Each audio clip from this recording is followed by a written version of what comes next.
Xiangxianxial Zhuigo Xiangxiu. INTJ는 기본적인 인간의 성향에 대해서도 궁금증이 있습니다. 그래서 항상 인간은 어디에서 왔고 그들은 무슨 생각을 하는지 궁금해하죠. 이 부분을 이해하고 파악하기 위해서 분석을 진행하는 경우가 INTJ의 기본 성향입니다. 저 또한 이런 궁금증을 풀어가기 위해서 많은 분석을 해봤었는데 저의 견해를 여러분과 공유해보려고 합니다.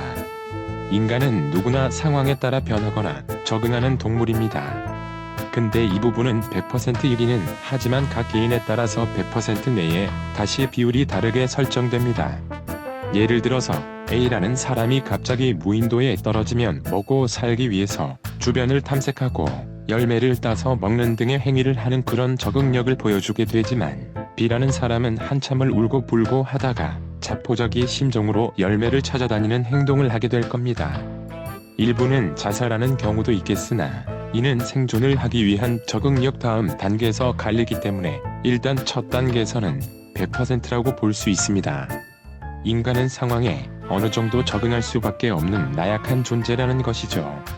누구나 1단계에서 큰 범주로 보면 비슷한 성향을 보인다는 것입니다. 자, 그렇다면 성선설과 성악설을 어떻게 나눌 수 있을까요?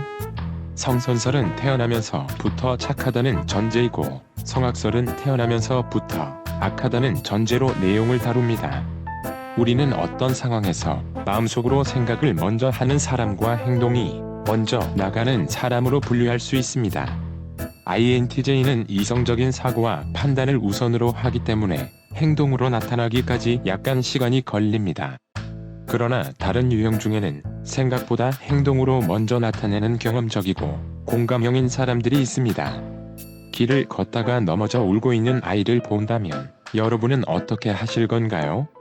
INTJ는 먼저 머리로 저 아이가 넘어진 이유를 찾아내는데 땅에 박힌 철심 때문이라는 것을 판단하고 나서야 비로소 아이에게 다가가 괜찮니 꼬마야? 라고 말을 건넬 것입니다. 공감과 경험적인 유형의 사람들은 넘어진 이유보다 아이가 울고 있는 상황을 보고 먼저 달려가서 괜찮니 꼬마야? 어디 다친 곳은 없니? 아이고 엄마는 어디에 있니? 집은 어디니? 이런 전반적인 상황에 대해서 물어볼 것입니다. 그리고 나중에서야 아이가 넘어진 이유를 찾는다기보다는 알게 되겠죠. 이걸 굳이 MBTI에 적용하자는 건 아닙니다. 성선설과 성악설은 태어나면서 정해지는 것인지를 먼저 파악해야 하는 부분인데 제 개인적인 생각은 인간은 이 두 가지 양면성을 다 가지고 있으며 생존과 관련된 부분에서는 성악설이 먼저 적용되고 그 외적인 부분에서는 성선설이 먼저 작용할 수 있다는 점입니다. 무인도에 두 사람이 있는데 빵이 한 조각밖에 없는 동굴에서 서로 똑같이 나눠서 먹는 경우가 당연하지만 조금이라도 더 먹기 위한 욕심과 욕망은 마음속에 자리 잡고 있다는 것이죠. 이를 밖으로 누가 더 빨리 꺼내느냐는 인간의 인내심과 한계치에 따라서 모두가 다릅니다. 지구상에 남자 2명과 여자 1명이 존재한다면 남자 2명 중에 1명은 결국 죽어야 끝납니다. 이는 본능적인 부분에서 어쩔 수 없이 작용하는 성악설인 것이죠. 결론은 성선설과 성악설로 흑백 논리화시키는 것이 아니라 인간은 이 두 뿌리를 모두 가지고 있으며 인내심이나 개개인의 성향에 따라서 어느 쪽으로 좀 더 치우느냐가 핵심이라고 보여집니다. 또 성악설의 경우는 가정 환경도 큰 영향을 미치기 때문에 흉악범이나 전쟁을 일삼는 자들의 과거도 들여다볼 필요가 있습니다. 돌연변이나 정신적인 문제를 제외하고서 대부분의 사람은 성악설에 좀 더 치우칠 수 있는데 그 이유는 선한 것을 하는 것 보다 악한 것을 하는 게 더 쉽고 재미있으며 이런 유혹에 넘어가는 게 쉽기 때문입니다. 무엇보다도 인간의 욕심을 자극하는 이기적인 욕망이 인간의 본능인 성욕, 식욕, 수면욕과 겹치게 된다면 성악설이 더 크게 작용할 것입니다. 과거 전쟁이 일어났던 이유들을 살펴보면 대부분 여자 때문이거나 풍토한 지역들을 탐내는 경우가 많았습니다. 지금도 지역적인 이득을 취하기 위해서 각 지역에서 나오는 풍부한 자원을 확보하기 위해서 전쟁이 일어나고 있습니다.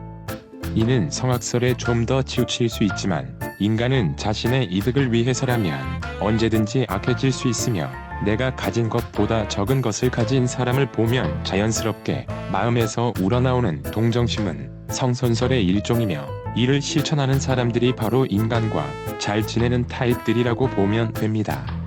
성선설도 타당한 이유는 우리가 주변의 장애우들을 보면 더 확실히 알 수 있습니다.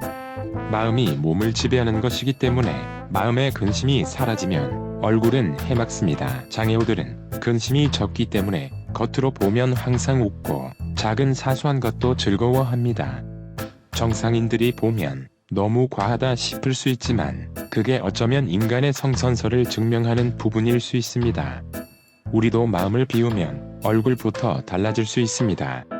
INTJ는 아쉽게도 인간과 지내는 것을 불편해하고 잘 지내려고 해도 잘 안 되는 경우가 많아서 성선설이건 성악설이건 이 둘을 모두 수행하는데 어려움이 있습니다.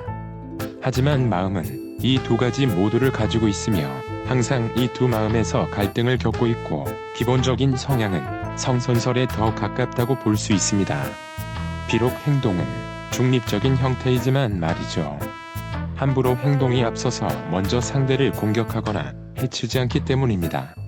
자연과 동물을 사랑하는 편이기 때문에 결국 인간도 착한 사람을 좋아합니다. 그렇기 때문에 INTJ는 악한 행동을 하는 사람을 증오하는 편이며 착한 행동을 하는 사람을 존경합니다. 예전에도 말했지만 INTJ는 공격받으면 언제든지 악해질 수 있어서 모든 인간이 그렇지만 더 잔인해질 수 있기 때문에 조심하는 편이 좋습니다. 이는 혈액형과 사주와의 영향도 함께 받기 때문에 절대적인 것은 아니지만 평균적이라고 볼 수 있겠습니다. 이제는 성선설과 성악설이 아니라 상황에 맞게 변하는 인간의 욕망에서 어느 쪽으로 성장해 왔는지가 더 중요하고, 감정 조절을 잘하는 유연함을 어떻게 연마하고 살아왔는지를 보는 것이 현명할 것입니다.